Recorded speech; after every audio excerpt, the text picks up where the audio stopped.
అధికారాన్ని అనుభవించనీయలేదని. ఉమ్, వాళ్ళు అది అనుభవించేశారు, వాళ్ళు దుర్మార్గంగా తినేస్తున్నారని వీళ్ళు ఓట్లేశారు. ఉమ్, లాజికల్ పాయింట్ ఏంటి? ఉమ్, మొత్తం రెడ్డి రాజ్యం అని ఉమ్, కమ్మ కాపు సామాజిక వర్గాలు ఏకమైతే ఉమ్, ఇతను మమ్మల్ని తినలేదు, మా రాజ్యం ఎక్కడుందని చెప్పి వాళ్ళు వ్యతిరేకం చేశారు. ఉమ్, ఉమ్, ఇది ఒక విచిత్ర పోలరైజేషన్, అదే, విచిత్ర డిఫరెంట్. ఉమ్, రెండో కాన్సెప్ట్ ఏంటంటే లాయర్ అనేవాడు ఎవడు జగన్ కోటిలా. ఉమ్, ఎందుకయ్యా అంటే ల్యాండ్ టైటిలింగ్ యాక్ట్ తీసుకొస్తే వాళ్ళ ఉపాధి పోతుందని.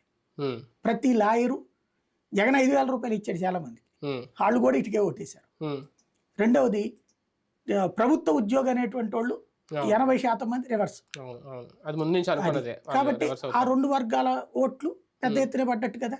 ఉమ్, దానికి తోడు ఉమ్, మందు బాబుల ఓట్లు.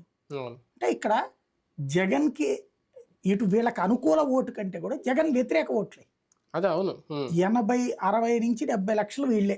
ఉమ్. ఆ మందు బాబుల ఓట్లు ఇటు పడ్డా జగన్ గొలిచేద్దుడు కదా. ఈ మూడు మనం అనుకున్న ఈ మూడు 10%లో ఎంత శాతం ఉండొచ్చు?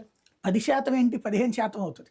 ఉమ్, అంటే ఈయన అన్నదే ఒక అదే ఈ 10% మూడు కాస్త కలిపితే- వెళ్ళింది, అందుకే ఈ ఓటమి. మూడు కలిపితే 15%, ఆ 15% ఇటు వచ్చింది.